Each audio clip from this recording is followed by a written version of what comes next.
اسی طرح ہمارے دل کی بھی غذا وہ اللہ رب العزت کی طرف سے آنے والے انوار اور تجلیات، جب دل میں نور کرتا ہے تو دل کو غذا مل جاتا ہے، جب دل حکمت کی باتیں سنتا ہے تو دل کو غذا مل جاتی ہے۔ چنانچہ نبی علیہ الصلوۃ والسلام نے ارشاد فرمایا تحتاج القلوب الى اقواتها من الحکمہ کما تحتاج الاجسام الى اقواتها من الطعام، کہ دلوں کو بھی اپنی غذا کی اسی طرح حاجت ہوتی ہے جیسے جسم کو اپنی بقا کے لیے طعام کی ضرورت ہے۔ جسم کو غذا نہ ملے تو اس کی موت واقع ہو جاتی ہے، اسی طرح دل کو بھی غذا نہ ملے تو دل کی روحانی موت واقع ہو جاتی ہے۔ غذا سے انسان کی جسمانی زندگی اور انوار و تجلیات سے انسان کی روحانی زندگی۔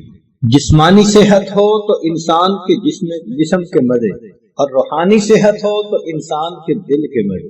اچھی جسمانی صحت سے انسان کا جسم لذتیں لیتا ہے اور اچھی روحانی صحت سے انسان کا دل مزے لیتا ہے۔ دل کی زندگی جسم کی زندگی سے زیادہ اہم ہے، کیوں کہ جسمانی موت انسان کا دنیا سے رابطہ منقطع کر دیتی ہے اور روحانی موت انسان کا پروردگار سے رابطہ منقطع کر دیتی ہے۔ لِكُلِّ شَيْءٍ إِذَا فَارَقْتَهُ عِوَضٌ وَلَيْسَ لِلَّهِ إِن فَارَقْتَ مِنْ عِوَضٍ۔ اے دوست، دنیا میں کسی چیز سے تو جدا ہوا، تیرے لیے اس کا کوئی نہ کوئی نعم البدل موجود ہے۔ اگر تو اللہ سے بچھڑ گیا تیرے لیے اللہ کا کوئی بدل موجود ہے۔ دنیا کا جادو چلتا ہے تو انسان اللہ سے بچھڑ جاتا ہے، دور ہو جاتا ہے اپنے پروردگار سے، اللہ تعالیٰ کے گھر کا راستہ ہی بھول جاتا ہے۔ مسجد میں آ کر اس کی طبیعت گھبراتی ہے، نماز پڑھ کے مسجد سے باہر نکلتا ہے یوں لگتا ہے جیسے اس کے سر سے بوجھ اتر گیا۔ کیا وجہ ہے؟ وجہ یہ کہ دل مردہ ہے، قبض کی کیفیت ہے اس کے اوپر۔ چنانچہ ایک بزرگ بڑی عجیب بات فرماتے تھے یا عجبا من الناس یبکون علی من مات جسدہ، تعجب ہے انسانوں پر کہ کسی کا جسم مر جائے تو یہ اس کے اوپر روتے ہیں، ولا یبکون علی من مات قلبہ وہو اشد، اور اگر کسی کا دل مر جائے تو اس پر ان کو رونا نہیں آتا، حالانکہ دل کی موت جسم کی موت سے زیادہ اشد ہوا کرتے۔ حسن بصری رحمۃ اللہ علیہ کے پاس ایک آدمی آیا، حضرت آپ واعظ فرماتے ہیں، درس قرآن دیتے ہیں، ہم پہ کوئی اثر نہیں ہوتا، لگتا ہے ہمارے دل سو گئے۔ حسن بصری رحمۃ اللہ نے فرمایا کہ یہ نہ کہو ہمارے دل سو گئے، بلکہ یہ کہو کہ ہمارے دل مر گئے۔ وہ بڑا حیران ہوا، کہنے لگا حضرت دل مر کیسے گئے؟ فرمایا اے دوست، اگر کوئی شخص سویا ہوا ہو اسے جھنجھوڑا جائے وہ جاگ اٹھتا ہے، جو جھنجھوڑنے سے نہ جاگے سویا ہوا نہیں مویا ہوا ہوتا ہے۔ کسی بندے کے سامنے اللہ کا قرآن پڑھ کے سنایا جائے اور اس بندے کا دل اثر قبول نہ کرے، یہ اس دل کے موت کی پکی علامت ہوتی ہے۔ یہ سویا ہوا نہیں، یہ مویا ہوا دل ہے۔ اسی کو کہنے والے نے کہا دل مردہ دل نہیں ہے، اسے زندہ کر دوبارہ، کہ یہی ہے امتوں کے مرض کہن کا چارہ۔ ایک وقت تھا سینوں میں دل زندہ ہوتے تھے، تیری نگاہ سے دل سینوں میں کانپتے تھے، تیری نگاہ سے دل سینوں میں کانپتے تھے، کھویا گیا ہے تیرا جذبے کلندرانہ۔ اب اس مردہ دل کو زندہ کرنے کے لیے سب سے بہترین اکسیر وہ اللہ تعالیٰ کا ذکر ہے۔ یہ سمجھ لیں کہ اس کے لیے ویکسین ہے۔ حدیث پاک میں فرمایا ذکر اللہ شفاء القلوب، اللہ تعالیٰ کا ذکر دلوں کے لیے شفا ہے۔ چنانچہ اللہ تعالیٰ کی یاد سے دل کی بیماریاں دور ہوتی ہیں، دل کے اندر سے روحانی بیماریاں ختم ہو جاتی ہیں۔ صدیق اکبر عنہ کی روایت ہے، فرماتے ہیں مثل لکل شیء سقالۃ وسقالۃ القلوب ذکر اللہ، ہر چیز کے لیے ایک پالش ہوتی ہے اور دلوں کی پالش اللہ تعالیٰ کی یاد ہے۔ تو جو انسان اپنے رب کو یاد کرے اپنے دل میں، اس کا دل منور ہوتا ہے۔ ابن تیمیہ رحمۃ اللہ علیہ لکھتے ہیں الذکر للقلب کالماء للسمک، دل کے لیے ذکر ایسا ہے جیسا کہ مچھلی کے لیے پانی ہوا کرتا ہے۔ مچھلی پانی کے بغیر زندہ نہیں رہتی، انسان کا دل اللہ کے ذکر کے بغیر زندہ نہیں رہے. فَكَيْفَ يَكُونُ حَالُ السَّمْكِ إِذَا أُخْرِجَ مِنَ الْمَاءِ. اگر مچھلی کو پانی سے نکال دیا جائے تو اس کا کیا حال ہوتا ہے؟ مچھلی کا تڑپنا ضرب المثل بن گیا. لوگ کہتے ہیں جی ماہیے بے آب کی طرح تڑپنے لگ گیا. تو جیسے مچھلی پانی کے بغیر تڑپتی ہے، مومن کا دل اللہ رب العزت کی یاد کے بغیر ایسے تڑپتا. چنانچہ ابن قیم رحمۃ اللہ علیہ نے الوابل الصیب میں ذکر کے 90 فائدے گنوائے ہیں. فرماتے ہیں کہ ذکر قوت القلوب ہے، دل کی غذا ہے.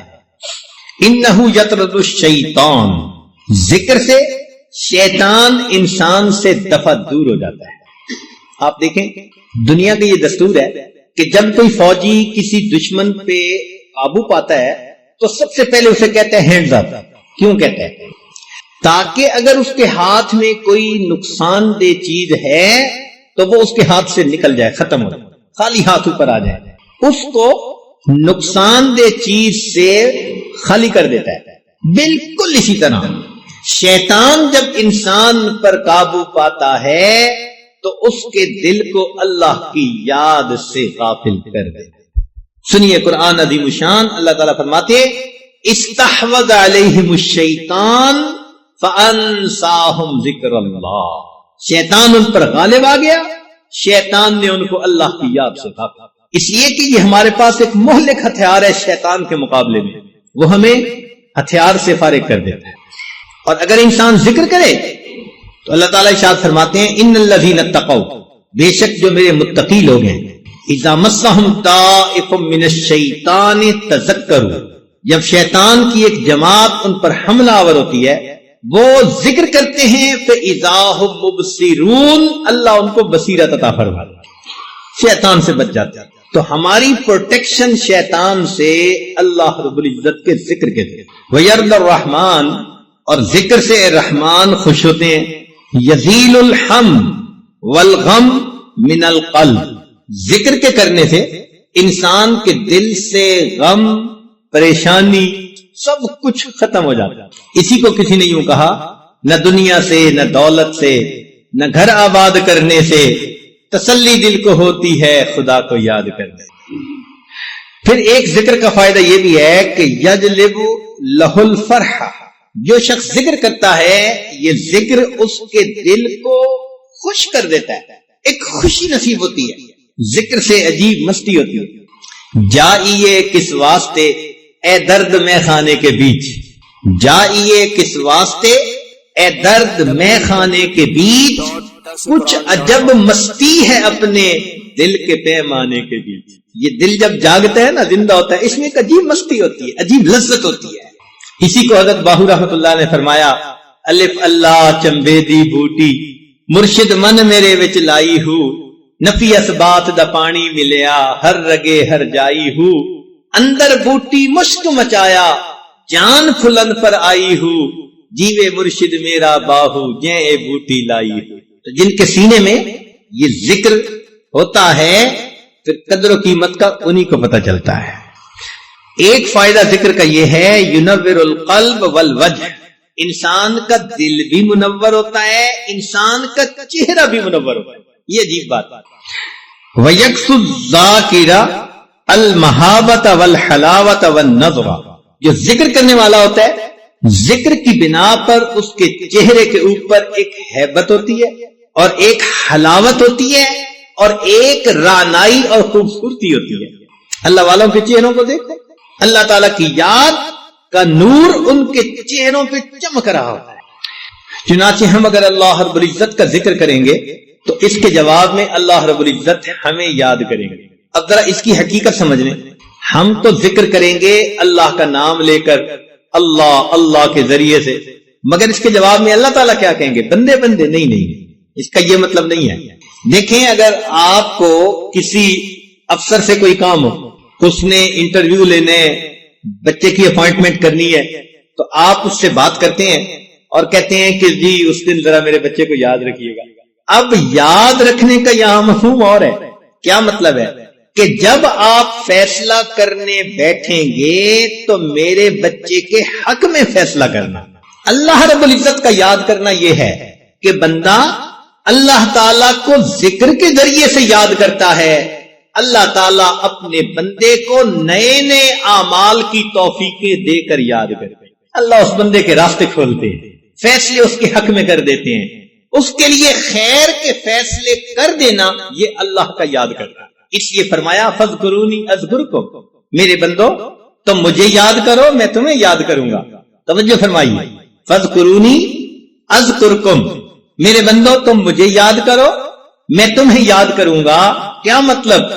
میرے بندو تم مجھے فرش پہ یاد کرو گے, میں پروردگار تمہیں عرش پہ یاد کروں گا.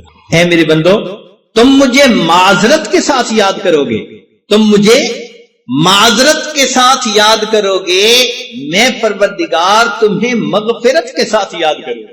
تم معافی مانگنا میں معاف کر دوں. تم معذرت کے ساتھ مجھے یاد کرو گے, میں پروردگار تمہیں مغفرت کے ساتھ یاد کروں. فذکرونی اذکرکم, میرے بندو تم میرا احترام کرو گے, میں پروردگار مخلوق کے دلوں میں تمہاری عزتیں بٹھا دوں. کہتے ہیں بشر حافظ رحمت اللہ علیہ شراب پیتے تھے, غفلت کی زندگی تھی. ایک دن جا رہے تھے, انہوں نے ایک کاغذ کے اوپر اللہ رب العزت کا نام لکھا دیکھا کہ کاغذ زمین پہ گرا ہوا تھا. ان کے دل میں خیال آیا یہ اللہ کا نام ہے. انہوں نے وہ کاغذ اٹھا کر اونچی جگہ پر رکھ دیا. اتنا سا عمل کیا.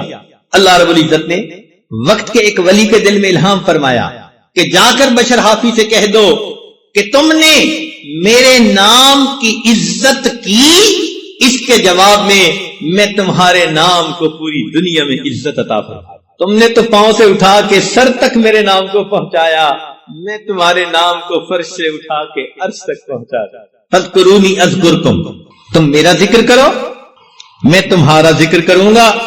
کیا مطلب؟ کہ میرے بندو تم معصیت سے بچ کر مجھے یاد کرو گے, میں مصیبت کے وقت میں بندو مدد کے ذریعے تمہیں یاد کروں. فذکرونی اذکرکم, تم مجھے یاد کرو میں تمہیں یاد کروں گا. کیا مطلب؟ میرے بندو تم اپنی راحت کے لمحات میں مجھے یاد کرو گے, میں تمہاری زحمت کے اوقات میں تمہیں یاد کروں گا. فذکرونی اذکرکم, میرے بندو تم دنیا میں نرم بستروں پر لیٹ کر مجھے یاد کرو گے اور میں پروردگار قبر میں تمہارے لیٹتے وقت تمہیں یاد کروں. تو یہ ذکر انسان کے لیے شفا ہے. چنانچہ حسن بصری رحمت اللہ علیہ کے پاس ایک آدمی آیا. قال رجل للحسن یا ابا سعید اشکو الیک قسوۃ قلبی, اے ابو سعید میں آپ کے سامنے اپنے دل کی سختی کا شکوہ کرتا ہوں, میرا دل بہت سخت ہے. قال اذبہ بالذکر, فرمایا کہ تم ذکر کے ذریعے سے اپنے دل کو موم بنا لو. تو دل ذکر کے ذریعے سے موم ہوتا ہے, اس کے اندر رقت آ جاتی ہے, اس کے اندر خوف خدا آ جاتا ہے, اس کے اندر اللہ کی محبت آ جاتی ہے. یہ دل ذکر کے بغیر سل ہوتا ہے, اور جب ذکر کثرت سے کرے پھر سینے میں دل ہوتا ہے. اب فیصلہ ہم کریں کہ ہمارے سینے میں دل ہے یا ہمارے سینے میں سل ہے. قال رجل لسلمان رضی اللہ تعالی عنہ, سلمان فارسی عنہ سے کسی بندے نے کہا ای الاعمال افضل, عملوں میں سے کون سا عمل بڑا افضل ہے؟ فقال اما تقرأ القرآن, فرمایا تو نے قرآن نہیں پڑھا؟ قرآن مجید میں کہا وَلَذِكْرُ اللَّهِ أَكْبَرُ, اور اللہ کا ذکر سب سے بڑا. اسی حدیث پاک میں آتا ہے مَثَلُ الَّذِي يَذْكُرُ رَبَّهُ وَالَّذِي لَا يَذْكُرُ رَبَّهُ كَمَثَلِ الْحَيِّ وَالْمَيِّتِ, مثال اس شخص کی جو ذکر کرتا ہے اور جو نہیں کرتا, زندہ اور مردہ کسی. ہم اللہ تعالیٰ کا ذکر کثرت کے ساتھ کریں, اتنا کریں کہ دل جاری ہو جائے, دل زندہ ہو جائے. ایک لمحہ بھی ہم اللہ کی یاد سے غافل نہیں. گو میں رہی نے ستم ہائے روزگار, لیکن تیرے خیال سے غافل نہیں. دنیا کے کاموں میں ہم لگے ہوئے ہوں, کھیتی باڑی میں, تجارت میں, زراعت میں, مگر ہمارے دل اللہ کی یاد میں لگے. ایسا دل بن جائے, ایک لمحہ بھی ہم اللہ کو نہ بھولیں. یہی تو ہمارے بزرگوں نے فرمایا کہ جو دم غافل سو دم کافر, جو سانس اللہ رب العزت سے غفلت میں گزر گیا، یوں سمجھ لو کہ وہ سانس کفر کی حالت میں گزر گیا، ایک لمحہ بھی اللہ سے غافل۔ ایسی کیفیت ہے ہماری، لیٹے بیٹھے چلتے پھرتے ہر وقت اللہ کی یاد دل میں، یاد میں تیری سب کو بھلا دوں کوئی نہ مجھ کو یاد رہے، تجھ پر سب گھر بار لٹا دوں خانہ دل آباد رہے، سب خوشیوں کو آگ لگا دوں غم سے تیرے دل شاد رہے، سب کو نظر سے اپنی گرا دوں تجھ سے فقط فریاد رہے، اب تو رہے بس تادم آخر ورد زباں اے میرے الہ، لا الہ الا اللہ لا الہ الا اللہ۔ ایسا ذکر جب زندگی میں کثرت سے ذکر کریں گے، پھر آخری لمحے میں کلمہ ہماری زبان پر آسانی سے جاری ہو جائے۔ تو ذکر کی کثرت یہ دل کی سختی کا علاج ہے۔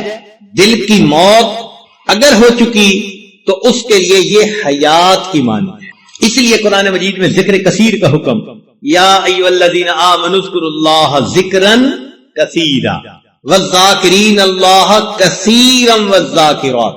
تو دیکھو ہر جگہ ذکر کثیر کا حکم ہے، کثرت سے ذکر کریں، کثرت سے ذکر کریں۔ تو کثرت سے ذکر کرنے پر انسان کا دل زندہ ہو جاتا ہے، انسان کے دل میں نور آ جاتا ہے، دل منور ہو جاتا ہے۔ حضرت خواجہ مجذوب رحمۃ اللہ علیہ کلیکٹر تھے اپنے زمانے میں، ایک بڑی پوسٹ تھی، ریٹائرمنٹ ہو گئی۔ ایک صاحب ملے، اس نے کہا کہ حضرت کیا حال ہے؟ کیونکہ شاعر تھے تو شعراء حضرات بسا اوقات شعر میں جواب دے دیتے ہیں، آمد ہو جاتی ہے۔ تو حضرت نے شعر میں جواب فرمایا، سننے والے ہیں، فرمایا پینشن ہو گئی ہے کیا بات ہے اپنی، پینشن ہو گئی ہے کیا بات ہے اپنی، اب دن بھی ہے اپنا اور رات ہے اپنی، پینشن ہو گئی ہے کیا بات ہے اپنی، اب دن بھی ہے اپنا اور رات ہے اپنی، اب اور ہی کچھ ہے میرے دن رات کا عالم، ہر وقت ہی رہتا ہے ملاقات کا عالم۔ یہ کیفیت بندے کی ہو، اب اور ہی کچھ ہے میرے دن رات کا عالم، ہر وقت ہی رہتا ہے ملاقات کا عالم۔ اتنا ذکر کرے کہ اللہ رب العزت دل میں آ جائے، اللہ دل میں سما جائے، بلکہ سچ کہوں کہ اللہ دل میں چھا جائے۔ ایسی اللہ رب العزت کی محبت۔ ایک بزرگ تھے، ان سے کسی نے پوچھا کہ حضرت کیا حال ہے؟ انہوں نے آگے سے شعر پڑھا، فرماتے ہیں میری زیست کا حال کیا پوچھتے ہو، میری زیست کا حال کیا پوچھتے ہو، بڑھاپا نہ بچپن نہ میری جوانی، جو چند ساعتیں یاد دل بر میں گزری، وہی ساعتیں ہیں میری زندگانی، جو چند لمحے اللہ کی یاد میں گزر گئے وہ میری زندگی ہے، اور باقی سارا کچھ شرمندگی۔ تو دل کو زندہ کرنے کے اسباب میں سے پہلا سبب ذکر کی کثرت۔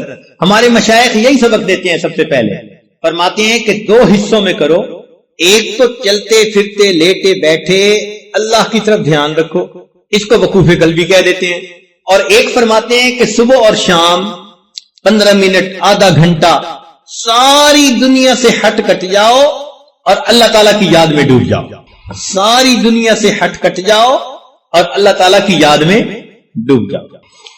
جب انسان یوں مراقبہ کرتا ہے نا صبح و شام، تو دل کی کیفیات دوبارہ تازہ ہو جاتی ہے۔ آج کل کے دور میں اس کو سمجھنا بہت آسان ہے۔ دیکھیں آج کل تو چھوٹے بڑے بہت لوگوں کے پاس سیل فون ہوتا ہے، موبائل فون، اس کی بیٹری ہوتی ہے۔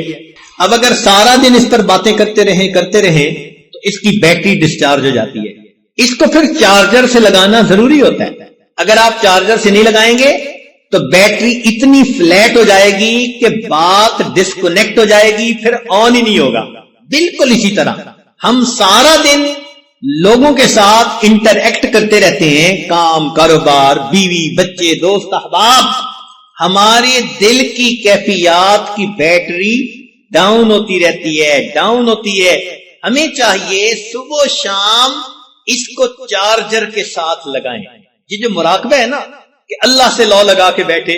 حقیقت میں اللہ کی رحمت کے ساتھ اس ہم دل کو کنیکٹ کر دیتے ہیں, ادھر سے برکت آتی ہے, رحمت آتی ہے, اور وہ دل کی بیٹری کو دوبارہ چارج. اس لیے صبح و شام کا ذکر بہت ضروری ہے. یہ پہلا سبب. دوسرا سبب جس سے دل زندہ ہوتا ہے وہ ہے تلاوت القرآن. آدمی کم از کم ایک پارہ روزانہ تلاوت کرے. بہت مشکل ہو تو چلو آدھا پارہ. کوئی دن زندگی کا اللہ تعالیٰ کی یاد کے بغیر نہ گزرے, تلاوت قرآن کے بغیر نہ گزرے. ہمارے ان لاز کے ایک بزرگ تھے, دارالعلوم دیوبند سے انہوں نے فراغت حاصل کی تھی. میری ایک مرتبہ ان کی ملاقات سوات میں ہوئی تو وہ کہنے لگے کہ میں امام العلماء والصلحاء حضرت خواجہ عبد المالک صدیقی رحمت اللہ علیہ سے بیعت ہوا, اور اس وقت انہوں نے فرمایا کہ ایک پارہ روزانہ تلاوت کرنا. فرمانے لگے کہ آج اس بات کو کہے 43 ایئرز گزر چکے ہیں, ان 43 سال میں ایک دن بھی میرے قرآن کی تلاوت میں ناغہ نہیں ہوا. جب ایسے لوگ اللہ کے سامنے نام اعمال لے کر جائیں گے, ہمیں کتنی شرمندگی ہوگی کہ ہمارے کتنے دن تلاوت کے بغیر جا چکے. اب دیکھو 43 سال, سردی بھی, گرمی بھی, صحت بھی, بیماری بھی, دیس بھی, پردیس بھی, خوشی بھی, غمی بھی, 100 عارضہ یعنی عوارض ہوتی ہیں, مگر وہ کہتے ہیں میں نے ایک پارے کی تلاوت پکی. چنانچہ عبداللہ ابن عباس نے فرمایا کرتے تھے من احب القرآن احب اللہ ورسولہ. جو شخص قرآن سے محبت کرتا ہے وہ اللہ رب العزت اور اس کے رسول سے محبت کرتے ہیں, اور اللہ اور اس کے رسول اس بندے سے محبت کرتے ہیں. سیدنا عثمان ابن عفان رضی اللہ عنہ ایک عجیب بات فرماتے تھے. ان کو قرآن مجید کے ساتھ بہت عشق کا تعلق تھا, حتیٰ کہ ان کی شہادت بھی قرآن مجید کی تلاوت کرتے ہوئے. وہ فرماتے تھے لو طہرت قلوبکم ما شبعت من کلام ربکم. اگر تمہارے دل پاک ہو جاتے تو اللہ رب العزت کے قرآن پڑھنے سے تمہارا دل کبھی نہ بھرتا, کبھی تمہارا دل ہی نہ بھرتا. یہ جو دلوں کے اندر نجاست ہوتی ہے, گناہوں کی میل ہوتی ہے, اس کی وجہ سے پھر تلاوت کرنا بوجھ نظر آتا ہے. لاہور میں ایک مسجد میں درس قرآن دینے کا موقع ملا تو جو وہاں کے امام خطیب تھے وہ کہنے لگے حضرت میرے ہاں ناشتے پہ چلے. ہم ان کے ہاں چلے گئے. وہ بتانے لگے کہ حضرت میرے والد عاشق قرآن تھے.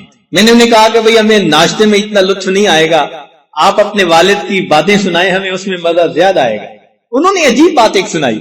کہنے لگے کہ میرے والد صاحب کو کسی نے یہ کہہ دیا کہ اگر آپ ایک قرآن پاک روز تلاوت کریں اور 2 سال آپ کا یہ معمول رہے تو قرآن مجید کا فیض آپ کی آنے والی نسل میں جاری ہو جائے گا.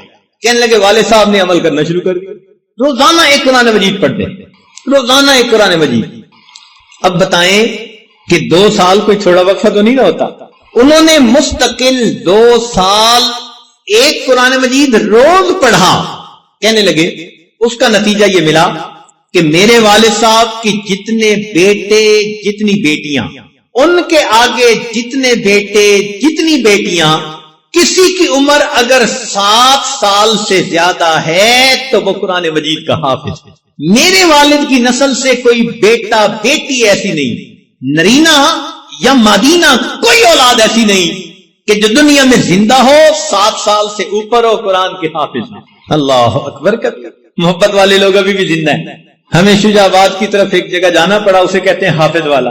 واہ میرے مولا, اس پورے گاؤں کے اندر ایک گھر ایسا نہیں جس میں کوئی عورت یا مرد اللہ کے قرآن کا حافظ نہ موجود. پوری بستی کے اندر کوئی ایسا گھر نہیں. ابھی کچھ لوگ باقی ہیں جہاں میں. تو بھائی وہ تو پورے قرآن کی تلاوت کرتے تھے. ہمارے لیے ایک پارہ تلاوت کون سا مشکل کام ہے. جیسے گرمی کے موسم میں ایک آدمی صحرا کا سفر کر رہا ہو نا, پسینہ آیا ہوا ہوتا ہے, حلق خشک ہوتا ہے, اور جی چاہتے ہے کہ پانی کا قطرہ کہیں سے مل جائے. اب ایسے بندے کو اگر ٹھنڈا اور بہترین شربت دیا جائے, وہ کتنی رغبت سے اس شربت کو پیتا ہے. اللہ والے اللہ کے قرآن کو اسی طرح پڑھتے ہیں کہ ہر آیت پڑھتے ان کو یوں مزہ آتا ہے جیسے پیاسے بندے کو شربت پینے کا مزہ آتا ہے۔ آج کل کے نوجوان آئس کریم کھاتے ہیں جی، ونیلا آئس کریم، اچھا کہتے ہیں جی کہ بس اس کو کھائیں تو ہر دفعہ کھانے کا مزہ آتا۔ اللہ والوں کے دل کی یہی کیفیت ہے، ان کو قرآن مجید کی ہر آیت پر اس طرح مزہ آتا ہے جس طرح ہمیں آئس کریم ہر دفعہ منہ میں لے جانے کا مزہ آتا ہے۔ اصل میں ہم اس مزے سے واقف نہیں نا، اس لیے، ورنہ آسان کام ہوتا ہے عشاء کے وضو سے فجر کی نماز پڑھ لینا۔ 40 سال عشاء کے وضو سے فجر کی نمازیں پڑھی ہمارے بزرگوں نے۔ وہ رات کے اندھیرے کے اس طرح منتظر ہوتے تھے، ہم تہجد پڑھیں گے جس طرح دلہا اپنی دلہن سے ملاقات کے لیے رات کا منتظر ہوا۔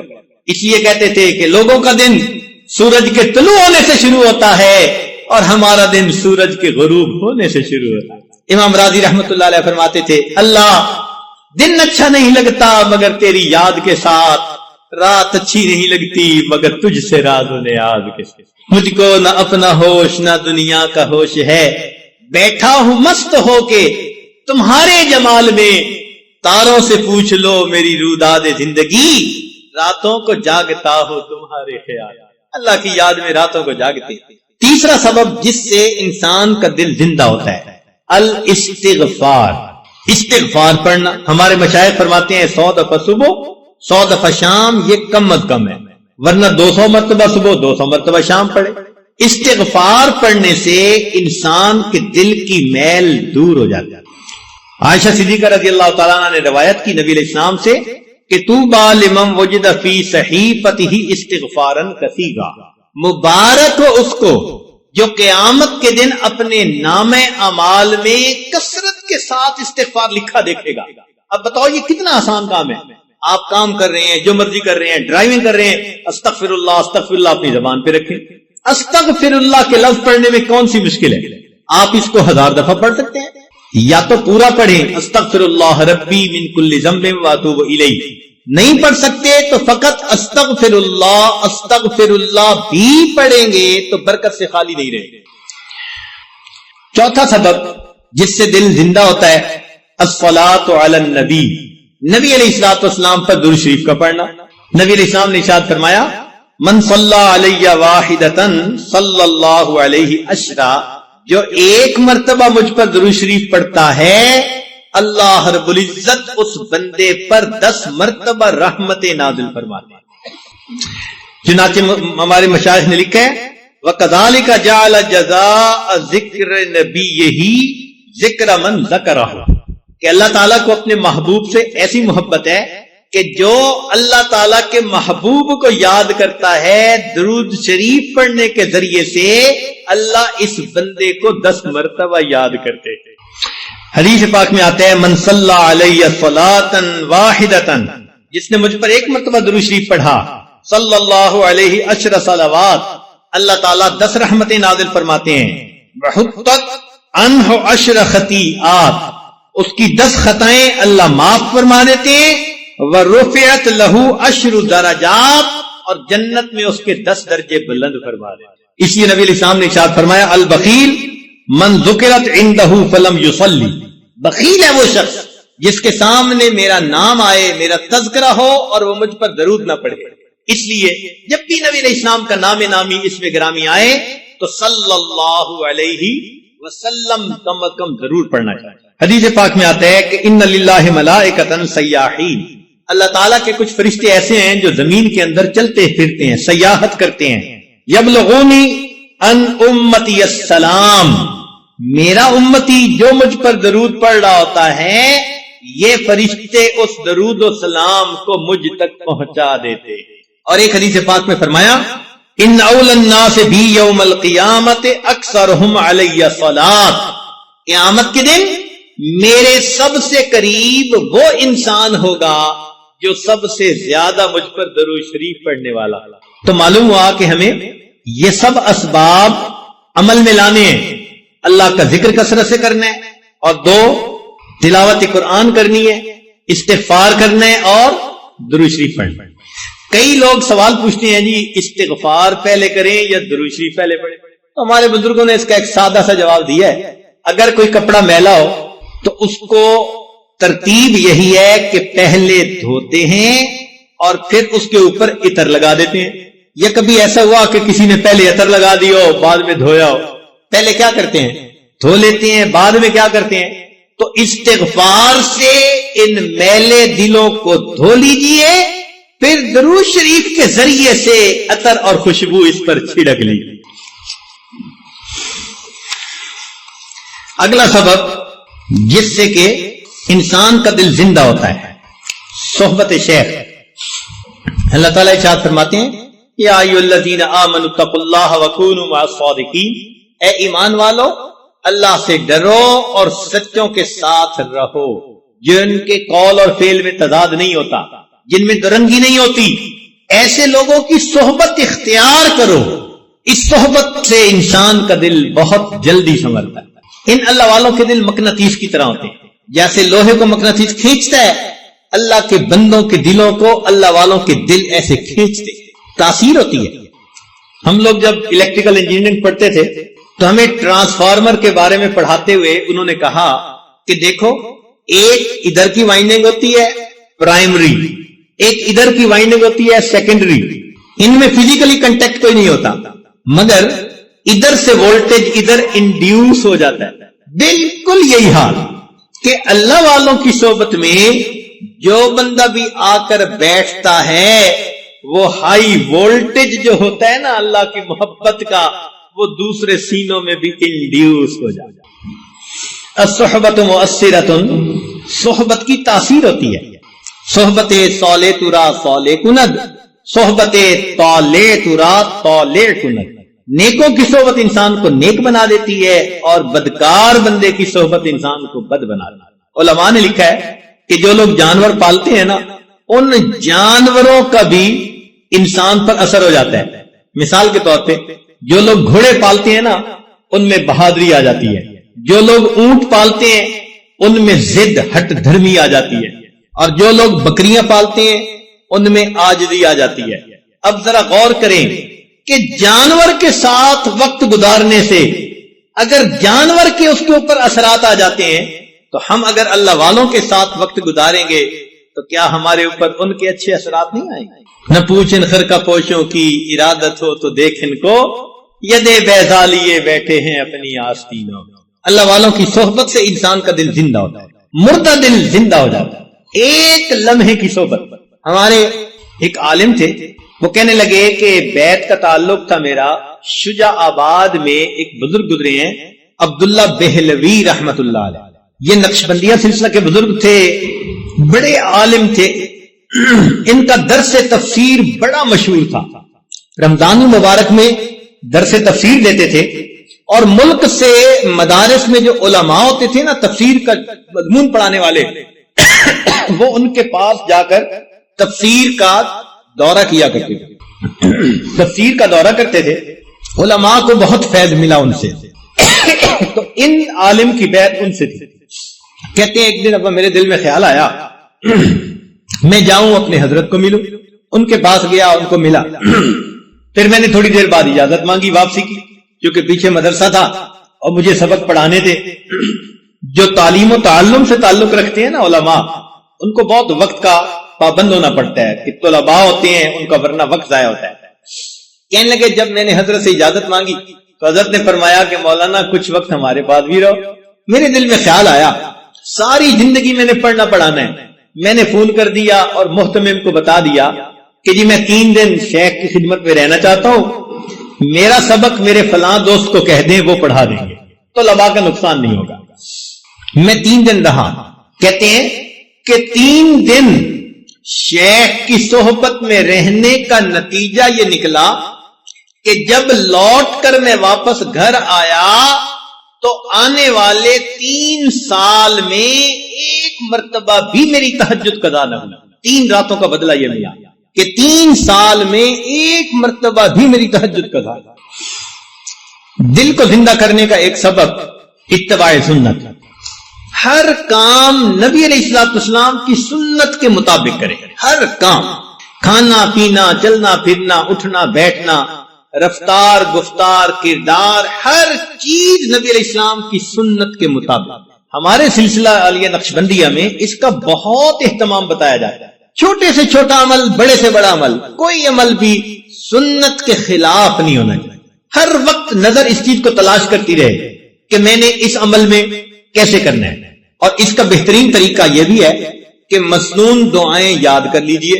کتابیں مل جاتی ہیں چھوٹی سی، نبی علیہ الصلوۃ والسلام کی مسنون دعائیں، پیارے نبی علیہ السلام کی پیاری دعائیں، ان کو یاد کر لیں اور جس موقع پر پڑھنے کی دعا ہو اس پر پڑھتے رہیں. جو لوگ کہتے ہیں نا جی کہ وقوف قلبی نہیں رہتا، وہ دوسرے لفظوں میں بتا رہے ہوتے ہیں جی کہ میں مسنون دعا کی پابندی کوئی نہیں کرتا.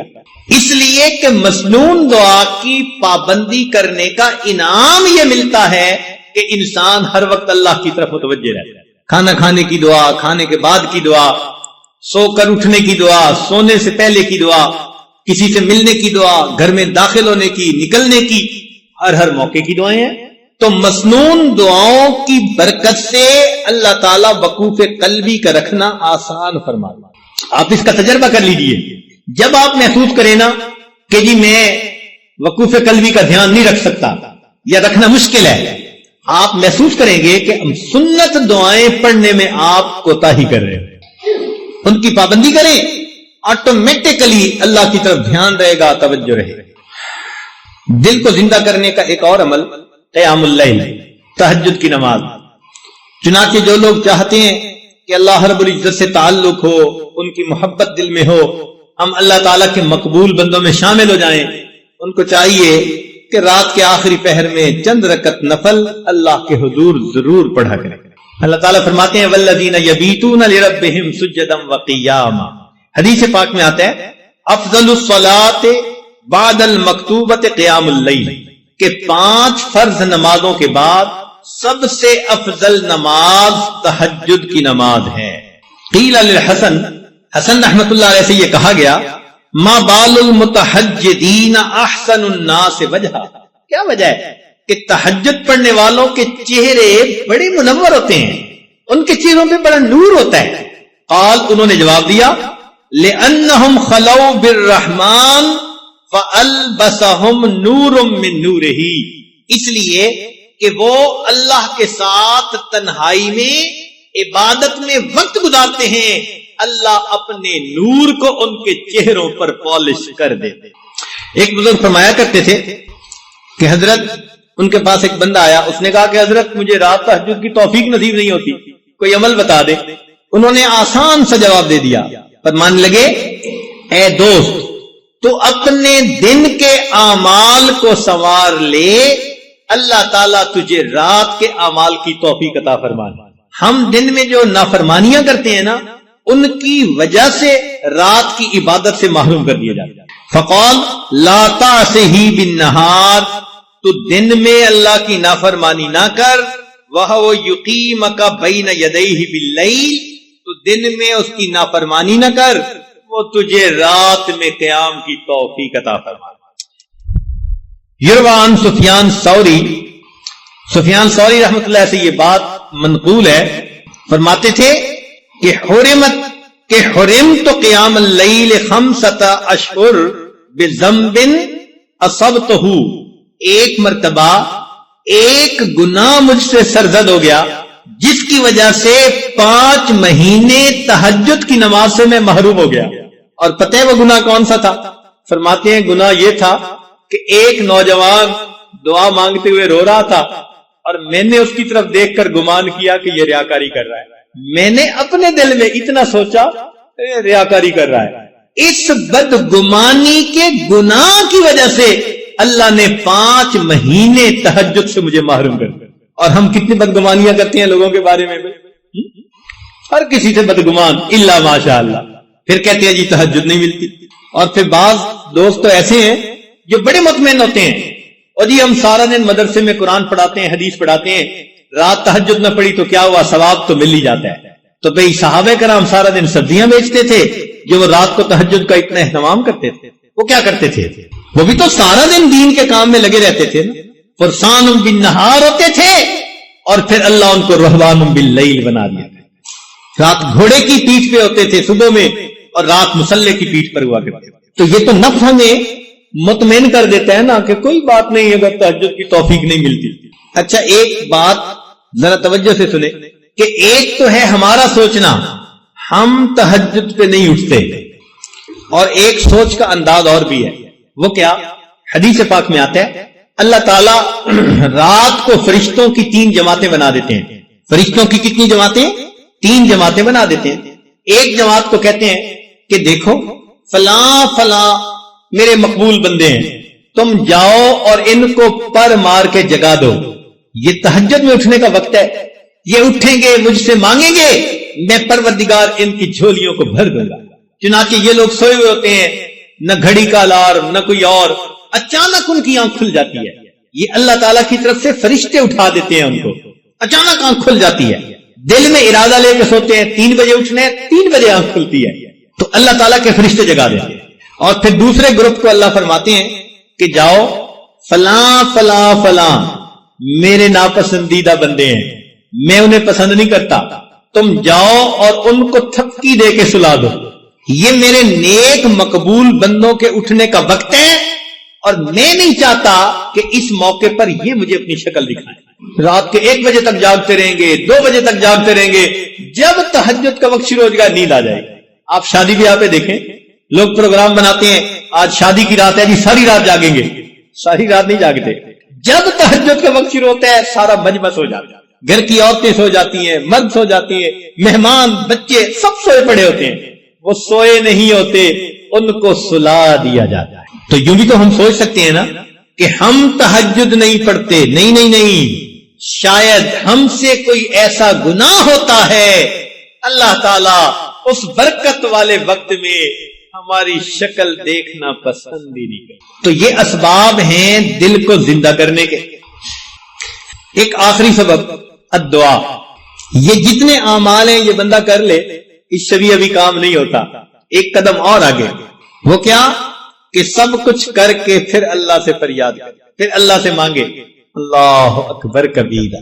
دیکھیں ایک مثال سمجھیں، چھوٹا بچہ ہوتا ہے نا جو ابھی چلنا سیکھ رہا ہوتا، تو باپ اس کو وہاں کھڑا کر دیتا ہے اور پاس بیٹھ کے بلاتا ہے بیٹے ادھر آؤ.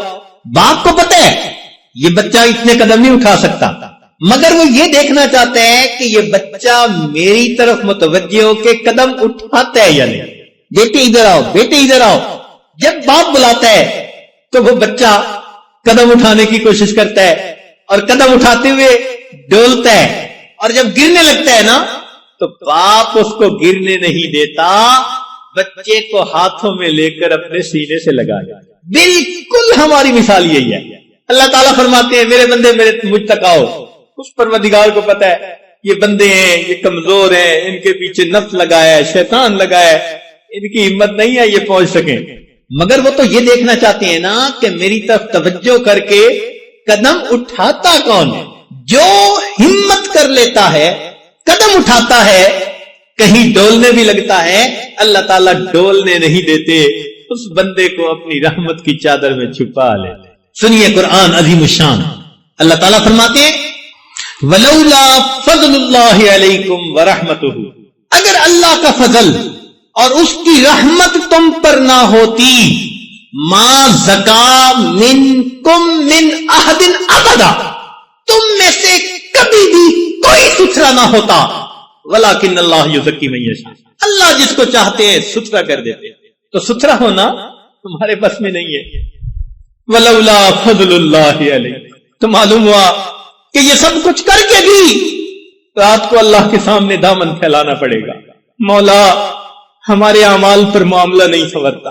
آپ نے قرآن مجید میں فرما دیا ولولا فضل اللہ علیکم ورحمتہ، اگر اللہ کا فضل نہ ہوتا، اس کی رحمت نہ ہوتی، ما زکا منکم من احد ابدا، تم میں سے کوئی کبھی بھی ستھرا نہ ہو سکتا.